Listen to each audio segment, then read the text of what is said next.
I would say probably the best thing that ever happened to me, apart from meeting my wife and getting married, was having our twins, our boy-girl twins, Christopher and Coco, who are now 20 years old.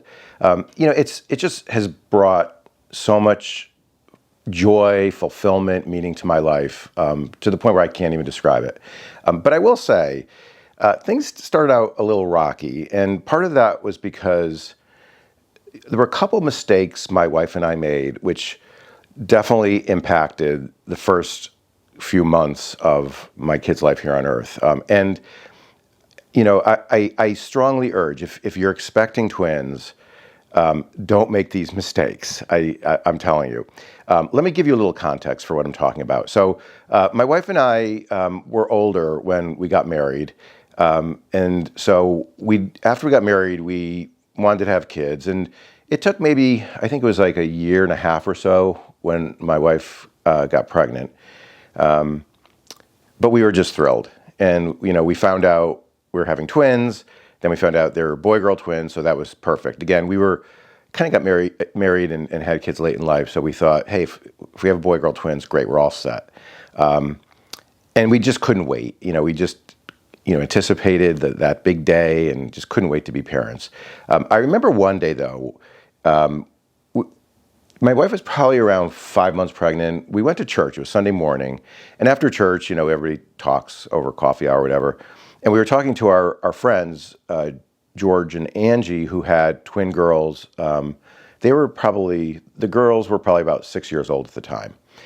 And Angie asked us, what help, do we have lined up? What do we have ready in terms of, after the kids, after the babies are born, just getting us through the first month or two. And we said, well, we really don't, our families aren't close. My mom and dad were much older. Live far away, and so we didn't have a family. And I said, we'll be fine. We're old. We're older. We know what we're doing. We really don't need help. And she looked at us kind of like we were crazy, and she said, listen to me. She said, you got to get help. You have no idea what you're in store for.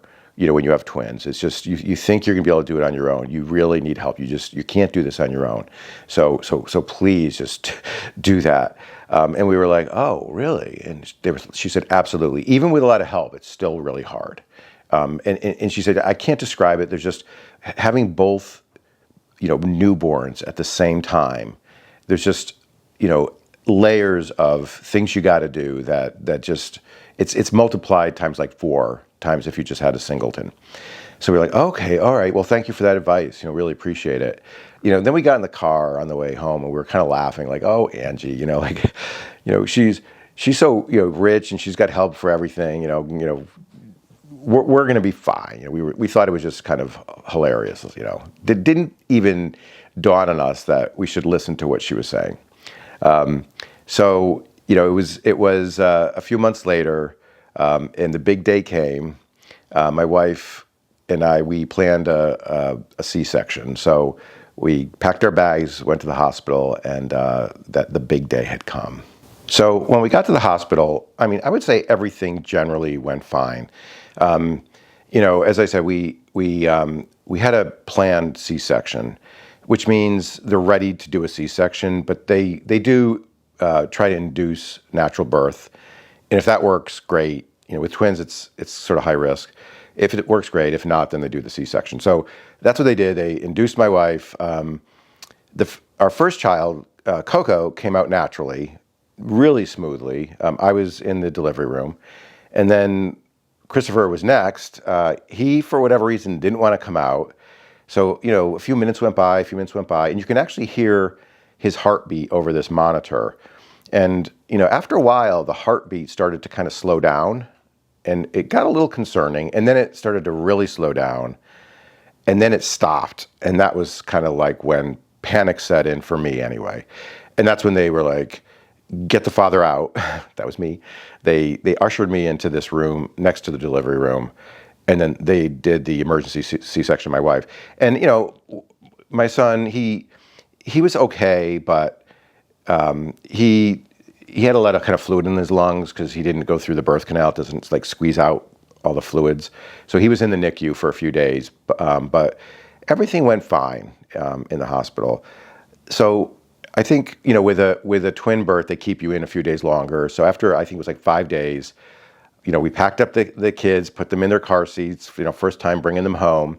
And it was in the evening, and I remember my wife and I decided we were going to like get takeout food, on the way home. I think we got a bottle of wine, got the kids home, and we kind of just put them. We took their car seat, the basket things that you put in the car seats, put them on the floor, and we decided we were going to just have one nice leisurely dinner, have a glass of wine, kind of relax, and then get started. Do whatever we had to do, like start with the feeding and getting the kids ready for bed and all that. So that's what we did. And that night, I remember the just kind of getting settled in took a lot longer than I expected. And, I think we were up like a good part of the night. And then, from there, as the days went on, we became exhausted. I mean, it was like all-nighters every night, night after night after night. And part of the problem was, my wife Catherine was committed to breastfeeding. So she tried everything she can to do sort of natural breastfeeding. The kids wouldn't latch on. So, she had her pump ready.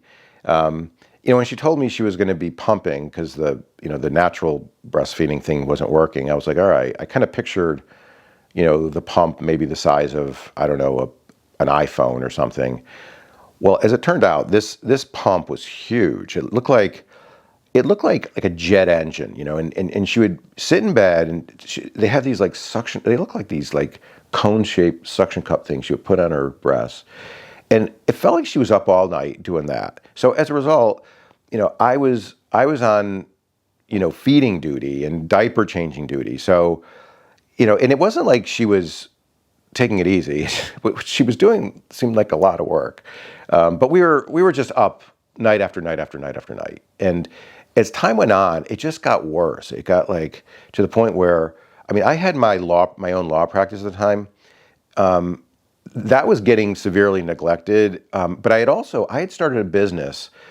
I think it was maybe 6 months prior to that. It was an awesome business. It was, I was providing training, health and safety training to non-English speaking Hispanic construction workers, desperately needed. And the business was doing fine. But, in those first few months when the kids were born, I couldn't sustain the business. I had to give it up. So it was just, everything was getting just harder and harder. And it was just physically taking its toll on both my wife and me. To the point where for my wife, she ended up getting mastitis, which is it's basically like an infection of her breasts. And it just got worse, and it was like super painful. She went to the doctor, her OBGYN, who was awesome, by the way, Dr. Goldberg. And the doctor was like, you gotta get back to the hospital. Like, this is really serious. You could really, if the infection gets worse, it could really cause you permanent injury or damage. So anyway, we checked back into the hospital, and that's when I would say things got even harder. So after we checked into the hospital, they took us to our room. And I say our room because it was explained to me that, my wife was going to be getting treatments, and, I needed to be around to watch the kids while she was out of the room.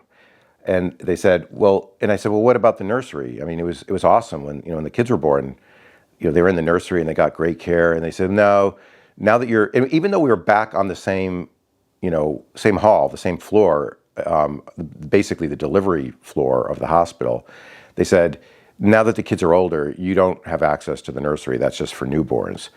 So I was like, okay. So we all checked in. It was going to be 4 of us in this room, basically 24/7. I couldn't leave because I had to be there to watch the kids. And it was very, very tight quarters. But when we got there, there was one nurse. She was very nice. The nurses were not supposed to be taking care of the kids at all. But I think she saw our kids, or I should say, she smelled our kids and realized they needed a little bit of attention, like right off the bat. And the problem was, in the weeks leading up to our going back to the hospital, we were doing all we can just to like make sure the kids were fed, change their diapers, and try to get them to sleep. So, bathing the kids regularly was not at the top of the priority list. That was not like a life or death requirement. So that got a little neglected. So I remember the nurse took Christopher, and she ran the shower, took him to the shower, and she walked in. She was kind of like, "Oof," kind of like, "Oh man, he stinks." So she watched the kids, and we got settled in, and sure enough, my wife, she was going for regular treatments. I was kind of watching the kids, and at the time, it was difficult. One of the things that made it particularly difficult was, just apart from the fact that we were all cooped up in this room, my wife was in pain. Her breasts were really infected and sore, and she was continuing to pump. She was still committed to making sure, the kids had breast milk. And there was this group. It's called the La Leche League. It's this group. I think they're mostly women, and they are absolutely devoted to advocating for women giving their newborns, their children, breast milk. It's almost like this mission of theirs. And I think there's like a political aspect to it, which I don't even know what that. I vaguely remember that, but I don't really remember what that was. But they would come to the room, pretty regularly. And I think they had this like cart of these supplies, and they would talk to Catherine, and they would try out different things to try to help her so she can continue with the pumping. And I remember talking to her after they left. I said, like, "What are you doing? Like, you got to stop. Like, your breasts look like they're going to explode. Like, this is really serious. Like, you got to stop with that. Like, yeah, I get it. Breast milk is good for kids, but not at the risk of your health, to the point where you're really jeopardizing your health long term here. Like, you got to stop it." And she's like, "No, don't worry. It's like I want to give this a try a little longer. I'm fine. I'm getting the medical attention, whatever." And I just kind of like threw up my hands at that point. Thankfully, it was a few days later, the OBGYN, Dr. Goldberg, came in and talked to Catherine, examined her. And Catherine was like, "What's this, like this sort of crumbly stuff, like this chafing?" Like, she's like, "Am I getting psoriasis, or is this some kind of new skin condition?" And Dr. Goldberg looked her in the eye and said, "No, it's not psoriasis. It's not eczema. It's not a skin condition. That's called crud." And she said, "You got to stop the pumping. You really got to stop." And I was like, "Oh, thank God." And Catherine trusted Dr. Goldberg immensely, and at that point, finally, that was done. But as the days that followed, we were kind of still up 24/7. Like, the kids, weren't sleeping. We just got more and more exhausted, and it was like we just needed help. And I remember one night it just got so bad. We were talking about, like, what do we do? What do we do? Who could we get to help us? When we got back home, we just need help. We need somebody to just watch the kids so we could like sleep. And the tensions were definitely rising between my wife and me at that point. And she said something like, "Well, maybe we can pay my mom to watch the kids." And my mother-in-law is a nice person. She's fine. She's a little out there, but the idea that we were going to like pay the kid's grandmother to watch our kids, just, I don't know, it just set me off. So I said something like purposely very mean. I said something like, "How about this? How about we pay your mother to stay away from our kids?" And it elicited the response that I thought I was going to get. So my wife just got infuriated. She got so mad. She had a water pitcher next to her, and at this point, we're not even thinking straight. She hurls the water pitcher at me. I'm holding Christopher. It hits me. We're drenched with water. I stand up because I'm soaking wet. Then my wife starts screaming like, "Ah, he's going to kill me. He's going to kill me." and then like I would say like 2 doctors, 3 nurses come running into the room, or like, it was like, "Get the father out." It was like, that was the second time I heard that. The first time was in the living room, and then they take me into this next room, and they're like, "What's going on?" I'm like, "We're just exhausted." And I said, "My wife is just, she's just having a fit of hysteria. I think she's just at her edge. And they said, all right, we'll give her some medication. And I was like, all right. I said, can I have a little of that? At that point, I was at my edge too. But we kind of, got back to, we regrouped. My wife and I regrouped, and we were like, all right, we really got to think about a plan. We got to think about a plan here. So that's what we did. We sat down and thought, what do we do? So we decided that the smart thing to do at that point would be for me to just call around and see if we can get like a nanny, just somebody to help with the kids when we got home, and possibly even at the hospital. I mean, I felt like at that point we just needed somebody to like watch the kids so my wife and I could sleep. Even right then, even at the hospital, it was like we were kind of at our breaking point. So I called around, asked friends, who they had to help them, and there was nobody available. People book these things out way ahead of time, and then I felt completely hopeless. I was kind of like, who do we call? Like, this is an emergency. Like, who do we call? We call the cops? Like, somebody's got to rescue us. So I remember at that point, sitting down. I didn't sit down. I was like literally on my knees, and I prayed. I prayed to God. I said, Lord, help, please help me. I don't know what to do. We need help. We can't do this alone. Please help me.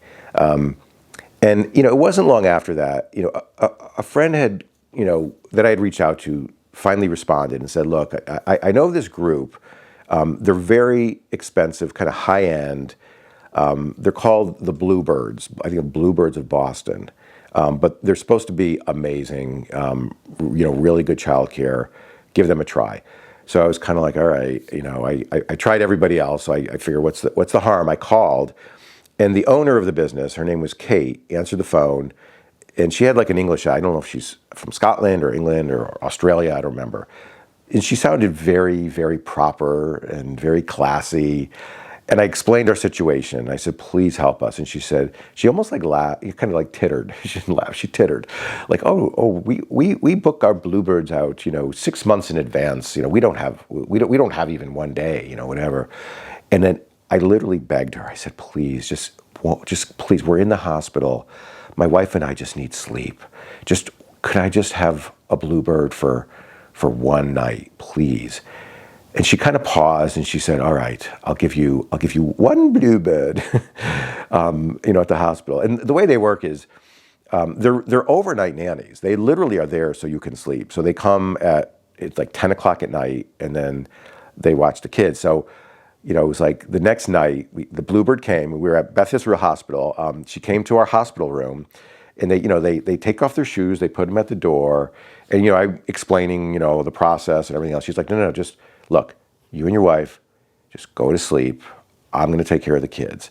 So we turned the lights out. She did the feeding. She was sitting in the corner in this chair, and she was just so good with the kids. And my wife and I just conked out and literally just slept through the night. It was like the first good night's sleep we'd had in weeks and weeks. It was just so rejuvenating, and I woke up for the first time feeling like a little bit more myself. I called Kate at the Bluebirds office, and I thanked her profusely. And of course, I had to make my pitch. I said, is there any way you can spare, a Bluebird for just like one more night, just to help us? Maybe even if it's a week from now, just knowing that we're going to have that would be an enormous help. And so she said, all right, I'll tell you what, I can give you, a Bluebird, one of our girls, every few days. I'll give you, 2 a week. So from that point on, eventually, my wife got the treatment she needed. The mastitis was pretty much cured. We went home, and, just having somebody, and it was the same thing. The Bluebird would come like 10 o'clock at night. They'd leave their shoes at the door. My wife and I would go to bed, and she would be up all night with the kids. And again, it was definitely expensive, but at that point I would have paid anything. And it was enough so that we got our bearings again.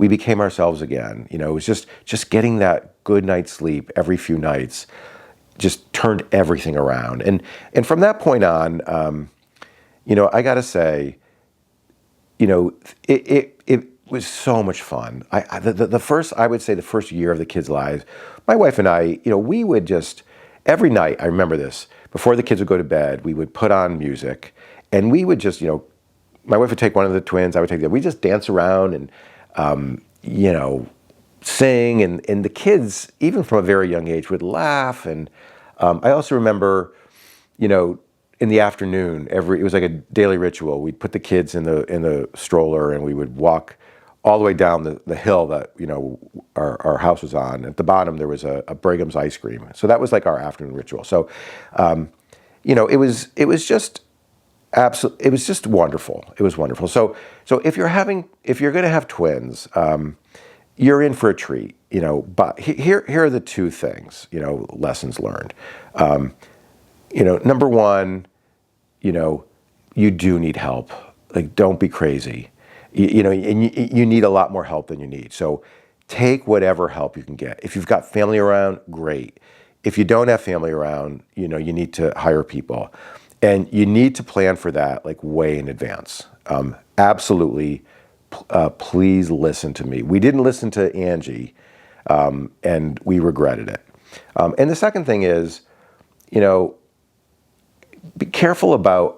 I mean, I think breast milk is a great thing. There's all kinds of data on the positive health effects on kids of having natural breast milk. However, you know, there's a point at which it's not good. It's not good for the kid. It's certainly not good for your wife. Certainly not good for the father if it's not working well. And with twins, you know, they require twice as much. So at least in our case, you know, that was a real kind of damper on those first few weeks. So think twice about that. You know, try it. You know, certainly try doing it naturally for the ladies out there, for the mothers.